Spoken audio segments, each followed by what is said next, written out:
Welcome in, everyone, to the Week 3 installment of the GLIAC Football Podcast here on D2Football.com. I'm your pal, Tony Nicolette, here to take you through another exciting week of GLIAC action. And we talked after Week 1 how maybe we were a little disappointed at the 500 result that the league posted. Much better fare for the GLIACers this week, going 6-1.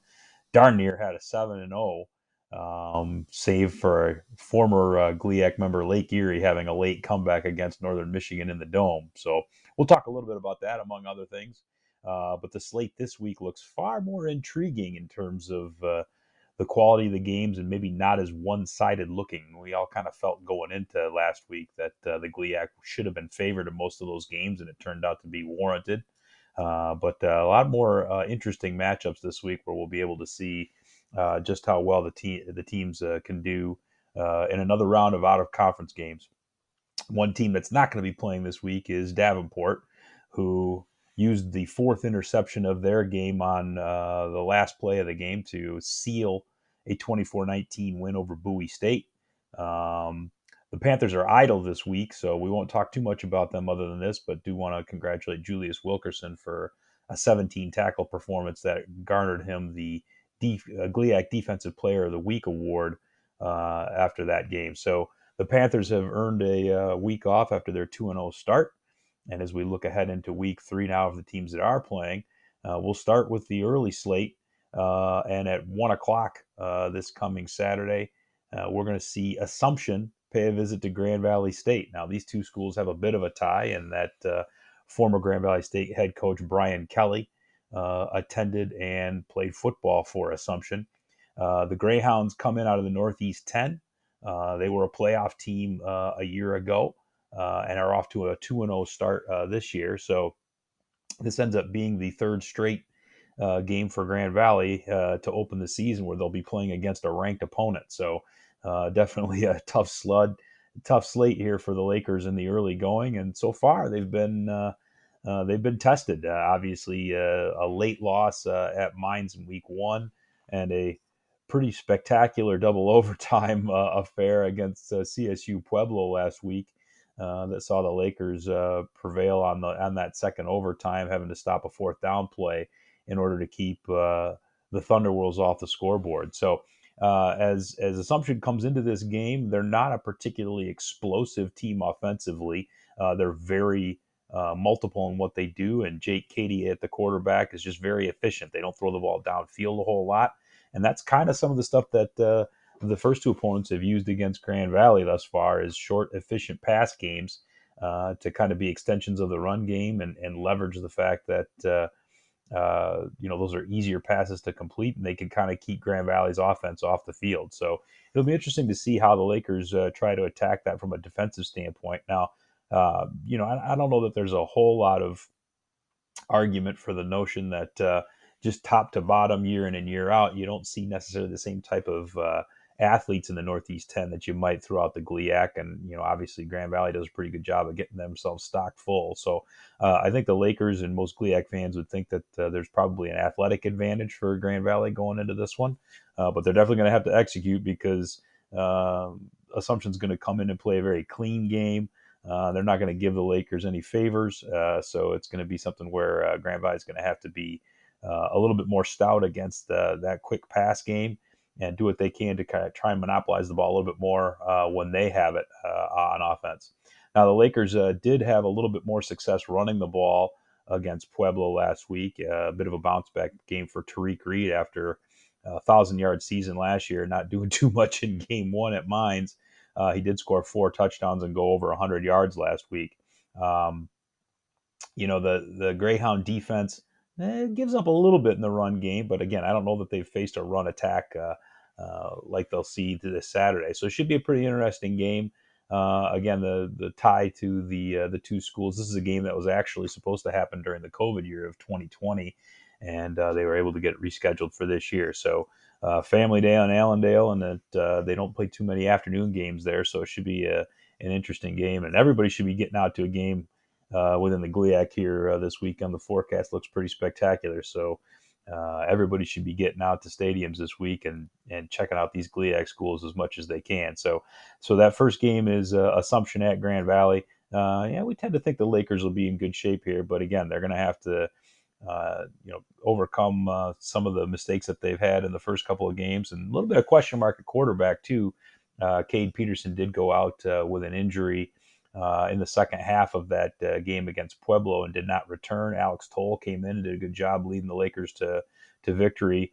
So not quite sure exactly what we're going to see from the quarterback position going into this week, but so that'll be something to keep an eye on, and we'll see if that has any impact on the game. So when we move along into the 2 o'clock window, we're going to see Wisconsin La Crosse playing at Northern Michigan. Now, we've started to see, just because of the number of open dates that GLIAC teams have, them scheduling an increasing number of Division III teams. And so this is, the first example of that we're going to see this year. There are actually 2 games. Both the UP teams have games against Division III opponents from the Wisconsin State League scheduled for this week. And so this one is Northern Michigan hosting Wisconsin La Crosse. Now, everybody seems to, always have the notion, well, it's a D3 team. They should be able to handle them. This is going to be a tough game for Northern Michigan. I'm just going to call it out right now. I think the Wildcats, performed well in their game against Lake Erie. They had a 21-7 lead going into the fourth quarter and just couldn't hang on to it. The Storm rallied for 17 fourth quarter points to steal that game, late in the last minute. Mariano Valenti starting to come into his own as the quarterback after a couple starts under his belt now for Northern. Tyquan Cox had another fantastic game, going over 100 yards rushing for Northern. So I think they've got some pieces. What they're going to have to worry about here is this is a Wisconsin La Crosse group that is very seasoned, knows how to win. Was a Division III playoff team from a year ago. And if you look at their record over the last 3 seasons, which is basically 2 seasons and 2 games, they've only lost 6 games. And 2 of those games were in the playoffs. The other 3 of those games were against teams ranked in the top 5 in the Division III polls. And the 6th loss was to Grand Valley State in Allendale 2 years ago. So this is a team that went to Wayne State and won last year. So Northern's going to have their hands full in this one. This is a La Crosse team. They are 1-1, but again, they lost last week at home to a top 5 team. And so they're going to come into this game fully prepared to do some damage. So how Northern deals with that is going to be really interesting to watch. The starting quarterback for Wisconsin La Crosse, and I was doing a little bit of research on him earlier. Now it's left me. Google Chrome. You tease me yet again. So Kaiser Helterbrand, he's a multi-year starter for La Crosse, and he's made some things happen. He knows how to run that offense.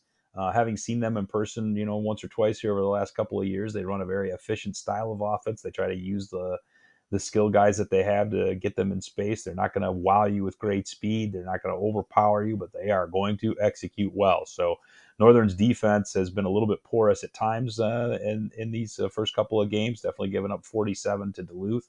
So they're going to have their work cut out for them, even though this is a Division III opponent. So got to be on the lookout there if you're in the Dome here this weekend and seeing what Northern's going to do. So the other Division III opponent that's happening this week is Michigan Tech. So Tech got off to a great flying start after their week off in the week 1, sitting there at home with a bye, getting ready for Hillsdale, and they gave their former GLIAC mates a pretty good pounding there. 2 straight weeks now that Hillsdale's played former GLIAC teams. They lost to Indianapolis in week 1, and I think the style and the result of the game in Tech against Hillsdale was very similar. 39-20, Hillsdale lost to Indianapolis, and 45-20, Tech roughed them up pretty good. So, and this was a Tech win that I have to say was really impressive when you consider just how much the offense really struggled at times to move the ball last year. They rushed for 129 yards in this game, which may not seem like a big deal other than they only had one game over 100 yards rushing a year ago. But Alex Freeze in his first start for the Huskies was extremely efficient. Um, kept away from the mistakes. And, 18 to 27 for 258 and three scores is not an overwhelming stat line, but it was more than enough to help Tech move the ball. They had some big plays. And I think one of the other things that you'll note too is that Darius Willis only caught three balls in this game. You saw a lot of Ethan Champney, a lot of Brandon Michalak.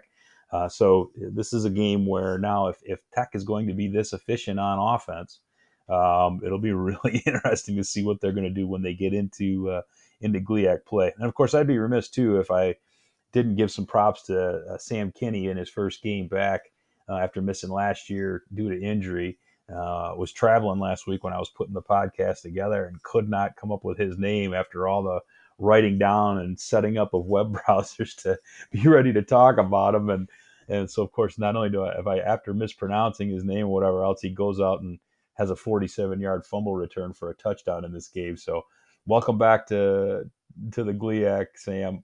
Congrats on the great game and the big play. And glad you're healthy and looking forward to a big season from you. So the Huskies are going to be taking on Wisconsin Platteville. They actually beat the Pioneers, the Huskies did last year up at Curley Stadium. They'll hit the road to do the return the home and home. The Pioneers are 2-0, but they've roughed up a couple of inferior opponents, and they don't. Like I say, I don't think they've necessarily played anybody that's going to have the caliber of athlete that Tech is going to have coming in there. So even though we're looking at the Wisconsin lacrosse at Northern game and saying, boy, that's a D3 team that you really need to be concerned about. Not so sure that the Pioneers represent that. They're more of a 500 team kind of year in and year out. They do have a multi-year starting quarterback that's going to handle most of the snaps for them. But I don't know. I really tend to think that that Tech's got to have the upper hand here, just because again they figured out how to beat them last year, and they just have so much more capability on offense. It seems under Dan Metlack, even though it's only a game in, they really seem like they've taken a turn of the corner to be a little bit more explosive. When you see a Tech team win by 3 scores and only possess the ball for about 25 minutes, that's a more explosive Tech team than you're used to seeing. So we really think that they're going to have an advantage in this one. I'd be pretty surprised if that one doesn't end up being a win for Michigan Tech and get them to 2-0. So a team that already is 2-0 and is next on the slate is going to be Saginaw Valley, and they'll hit the road for the first time this year and head over to Truman State. So second place team in the GLVC last year. And this is actually a pretty interesting game from the standpoint that, Saginaw really handled GLVC champion Indianapolis last year pretty soundly. But Truman State was a good team that gave a lot of teams fits, had a great record last year, performed well, and really just came down to that de facto GLVC title game in the last game of the year against Indianapolis as to who was going to not only win the league crown, but garner the playoff spot. And Indianapolis managed to take that.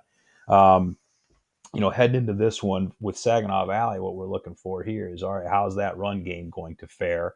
They did pretty well last week against Northwood in the Axe Bowl game, winning that one 31-8.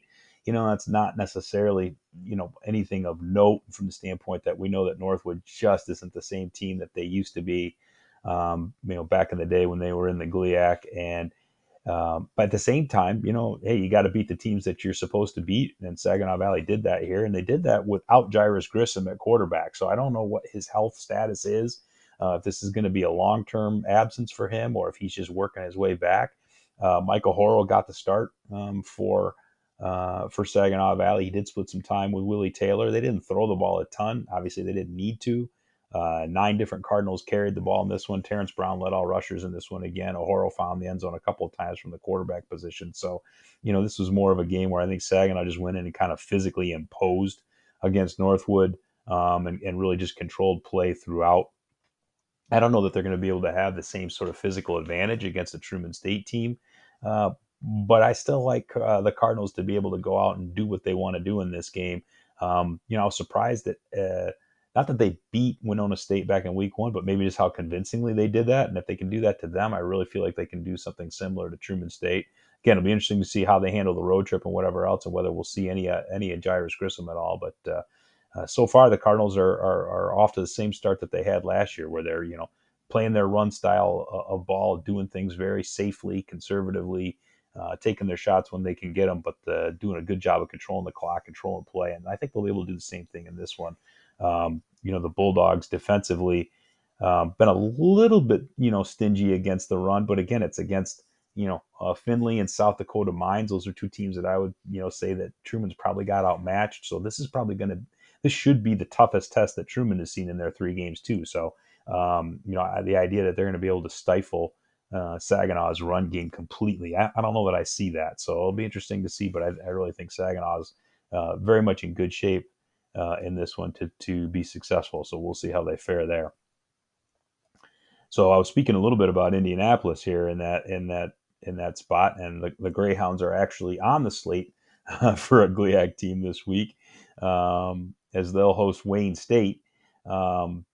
And Wayne, was able to get off the proverbial schneid. They lost quite a few games in a row. I think they were up to about 10 games in a row after their win over Shaw in week 2 of last year, and they got a week 2 win at home last week against Missouri S&T. So congrats to Tyrone Wheatley for getting his first notch in the win column as the Warriors head man. And so they go back to the GLVC well again this week, and they'll travel to take on Indianapolis, who we've got ranked in the top 20 of our D2Football.com poll.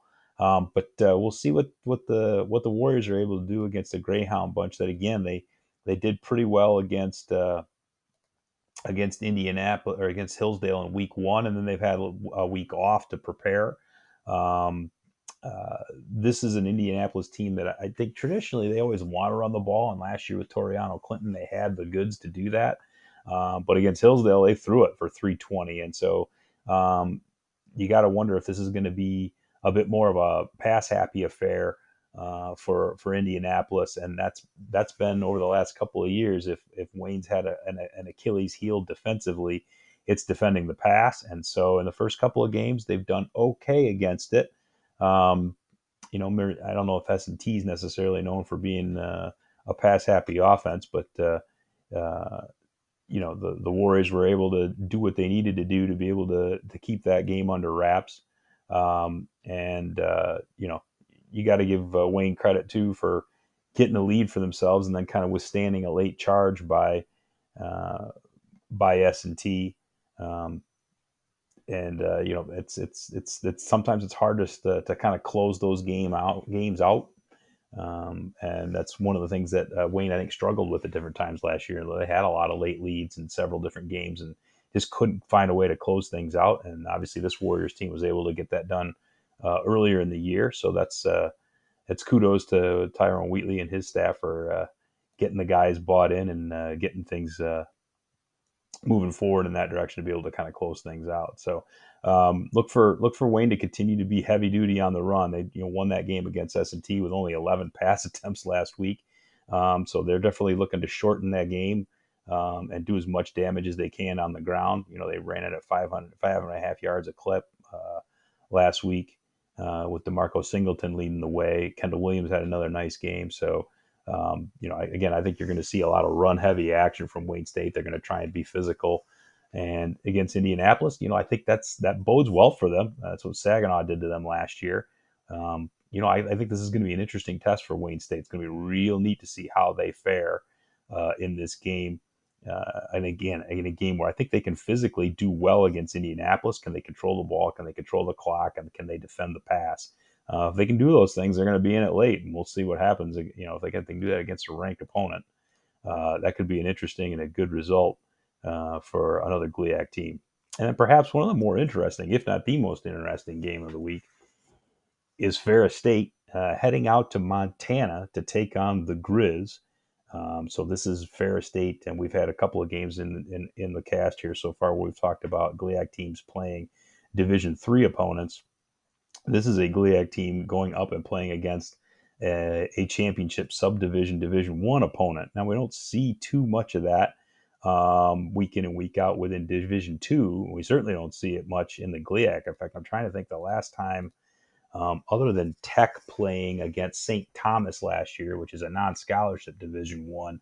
I think the last time we've seen a GLIAC team against a scholarship team that I can recall at the Division One level was when Ferris went and played North Dakota State. I think that was back in 2013. So, hey, the Grizz, they play in an extremely hostile environment in Montana. They're a perennial top 25 team.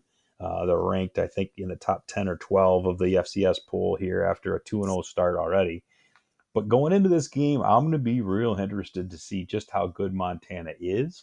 Their two wins were over a non-scholarship Butler and a Utah Tech, who I believe is the artist formerly known as Dixie State. So they were just Division II not too many years ago. And so I don't know that Montana was overly impressive in either of those games. They've held their opponents to about 16 and a half points a game, and they do a pretty good job of defending the run. But I don't know how all either of those teams run the ball, and I certainly don't know that they've had the kind of speed at various ends of the offense that Ferris is going to bring into this game. I really think Montana is going to be surprised by how competitive Ferris is here. I know on Inside D2 Football this past Sunday, I think Witt and I both picked Ferris to win this game.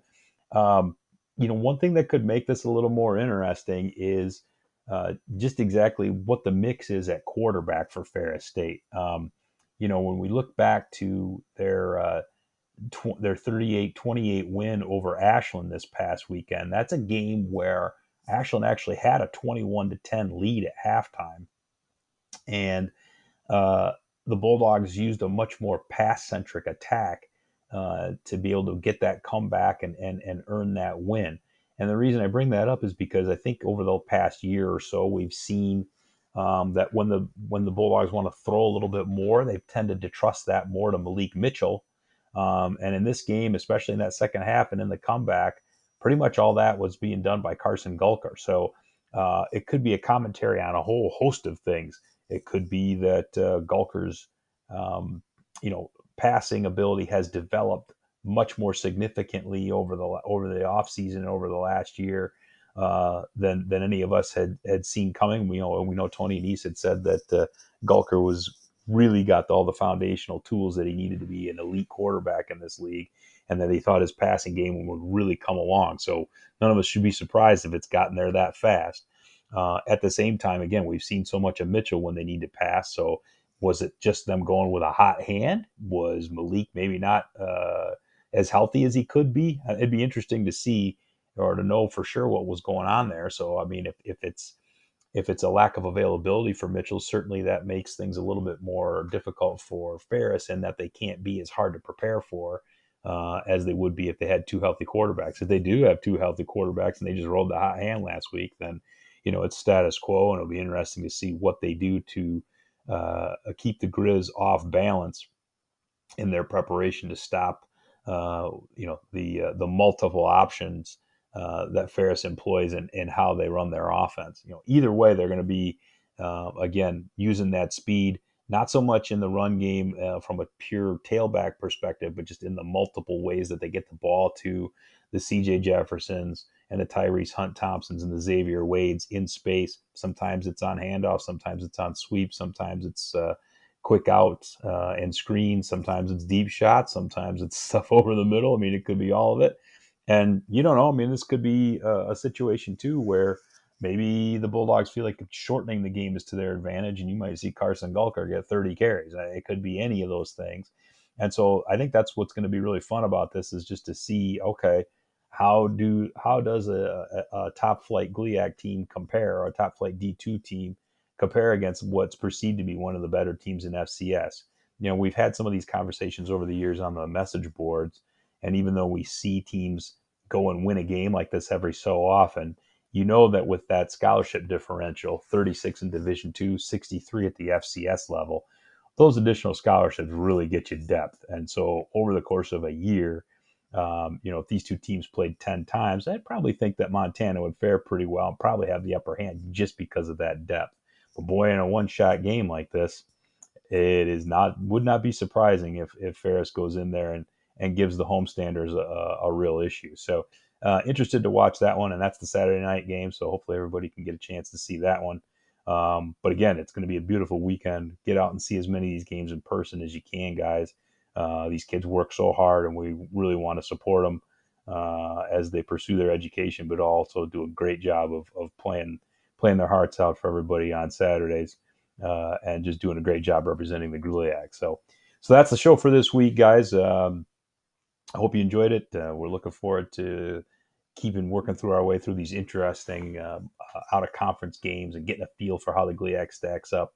Again, league's got a good record thus far, but got an interesting slate this week, so we'll see how well they fare. And then conference games start here coming up in another couple of weeks, so then things will really get interesting week in and week out as we start to boil things down to teams facing each other, and we really start to see who we've got and what they're made of over the course of the season as that progresses. So thanks again for listening, and look forward to catching up with you guys next week.